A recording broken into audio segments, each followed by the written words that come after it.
Alright, on this episode of Ranger Auto, we're going to do a radiator pressure test on this Ranger. We just got done doing the steering system on it. Got it lined up about as good as it's going to get for right now. We got our half-decent coolant tester kit here. This kit, I would like to say, is the greatest thing on earth, but it is not. The literature is terrible in this thing. It reads like somebody from Asia put it together. I mean, you got all these in here, but the problem with it is don't know which one does what, because this book right here is utterly useless.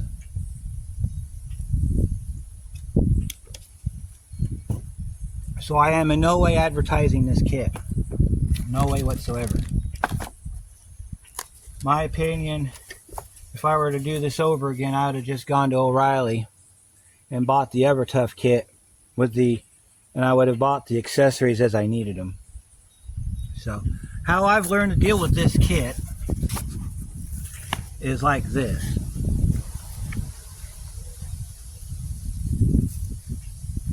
Take your radiator cap and you match it up to the one that's closest to which one you're working on. I think it's going to be this one. And then we're going to go and plug it onto the truck and see if it fits. If it fits, then we need to add some coolant to the radiator. Nope, it doesn't quite fit. Or if it does, I got it on backwards.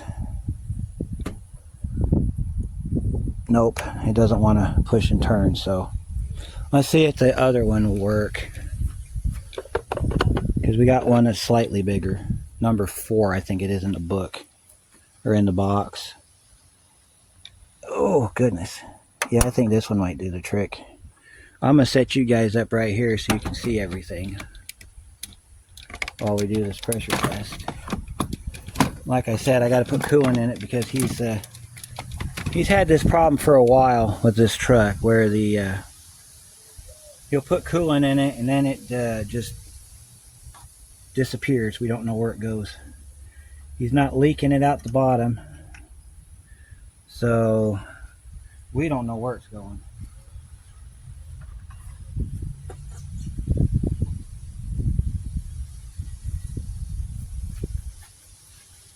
We're going to find out today.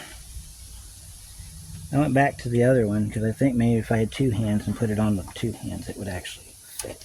Yep, it fits. See, that one works. Yeah, it's kind of off center a little bit, but it'll do the job.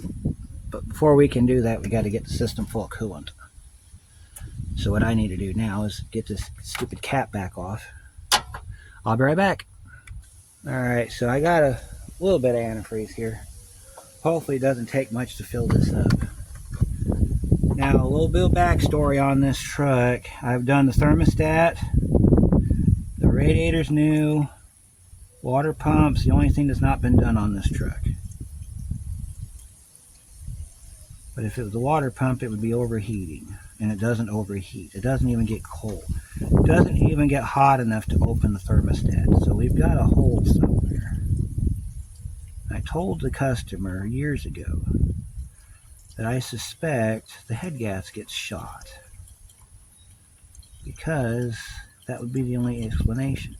The oil does not have coolant in it, and the coolant doesn't have oil in it. So we don't have cross-contamination of any kind.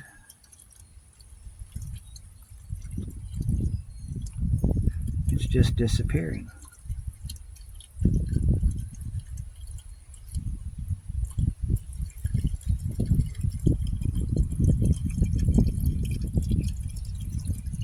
This radiator must be empty.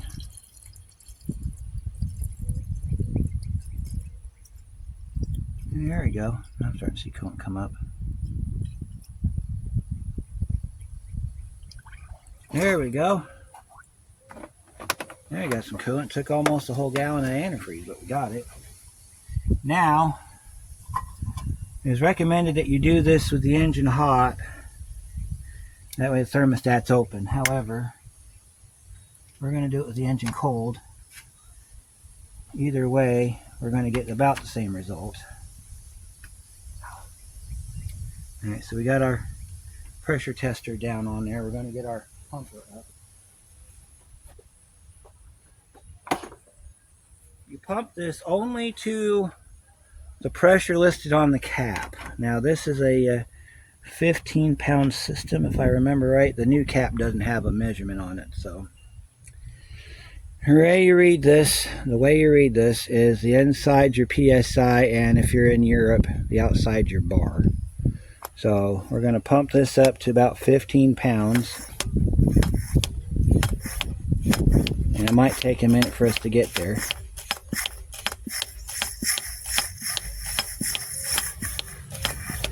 If we can get there at all, it doesn't want to pump up.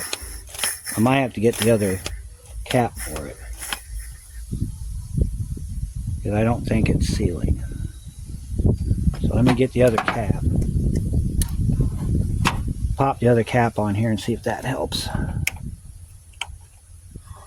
Because this one's not sealing.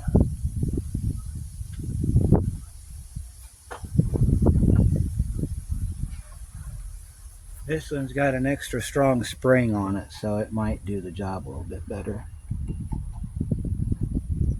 There we go. Oh, that's better. That's better. I'll put our cap back on here and get you lifted up a little bit so you can see a little bit of what we're doing here. We'll pump this up. Oh, there we go. That pumped right up. We gotta start over again.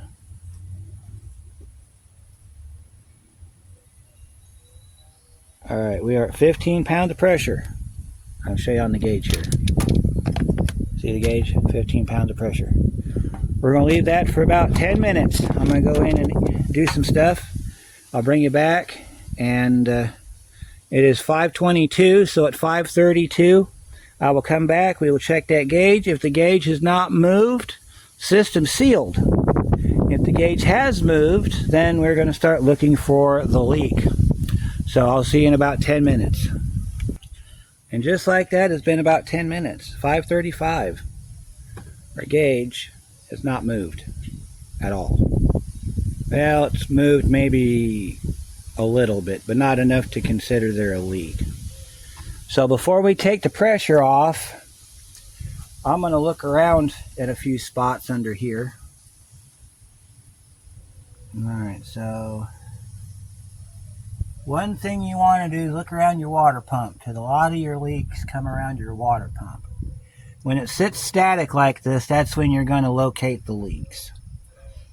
You want to check your hoses for pinholes. If you had a pinhole, that thing would be emptied. That thing would be completely zero. So there's another test we can perform, which would guarantee a result, because some leaks, you can't pressurize them. So I'm going to go get the chemical tester, and we'll be right back. Here's our tester, engine block tester. I've never used one of these. I seen it demonstrated one time in college when I was doing my ASCs. Never really needed one, so I never bothered to do it. So we're going to read the instructions real quick. Let's see. 2 to 3 inches down. Well, we got that. Fill leak check with fluid to the line. With engine warm and idling, push rubber cone into radiator opening and hold. So let's go ahead and set up our tool, which is this nice little doodad right here. And it says will not work on diesel, so it's gasoline powered only.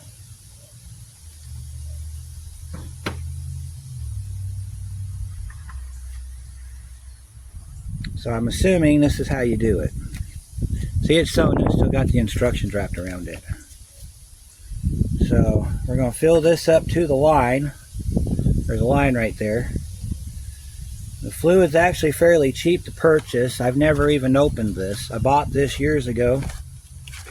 And I bought it for this truck because we had an issue with it all the way back to then. Here's your fluid. And I've never had it long enough to use it.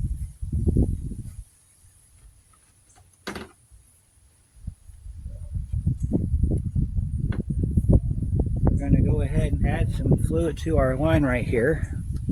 You can see it over here in the side of the truck. I guess that's what this hole is for, because it fits perfectly in this hole. And then I got to start the truck and let it warm up a minute. And then I guess while it's running, we squeeze this thing.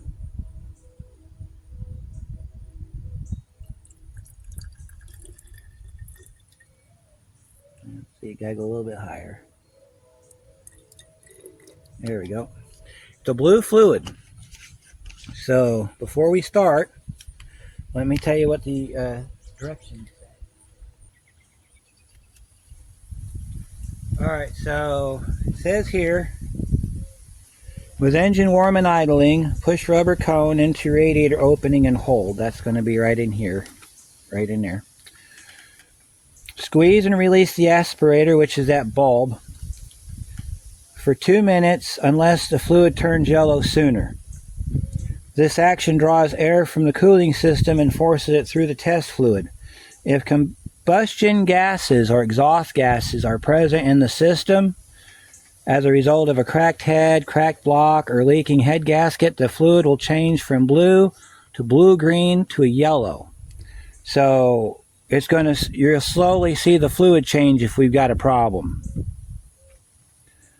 Okay, so then it says how to locate leak. Run the engine with the radiator cap off for 1 to 2 minutes to purge cooling system of combustion gas. Retest with leak check. If fluid remains blue or blue-green, the leak is in the non-firing bank. Oh, this is on V-type engines. Okay, ingestion, inhalation, contact, protective equipment. Hot coolant running engines can be dangerous. All that good stuff. Battery each children. Alright, so let me get the truck started. We'll let it run a few minutes. I'm going to turn the camera off so that we can get the truck up to some sort of temperature. Then I'll turn the camera back on. We'll put the device in here and we'll see if the fluid changes color. If it does not, in the 2 minutes that it says that we need to do this, then our problem is something else other than the engine. So it could be the heater core. Even though there's no leak inside the truck, it could be leaking inside the heater box where the core sits. We could have a bad hose. We could have a bad radiator.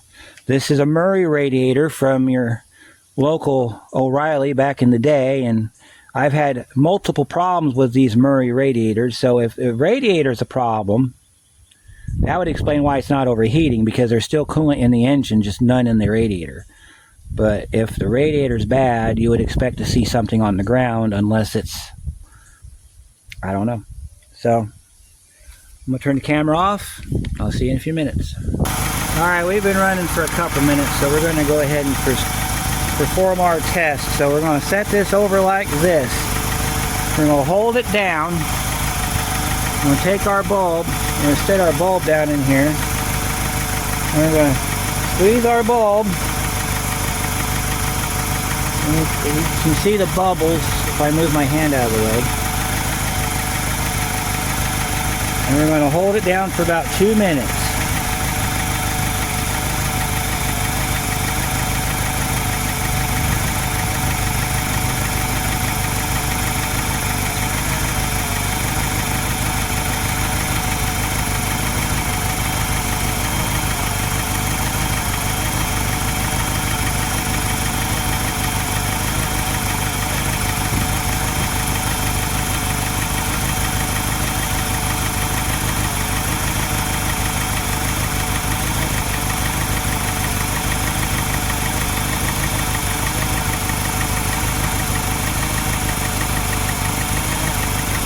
Still got a couple minutes left to go.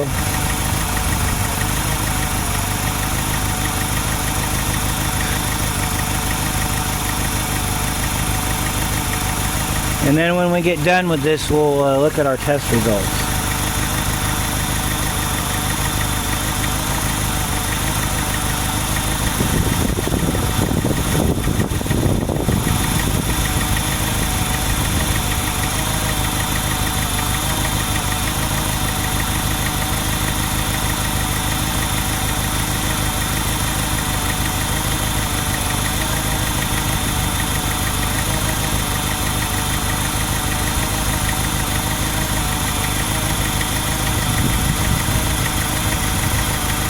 Got about 30 seconds.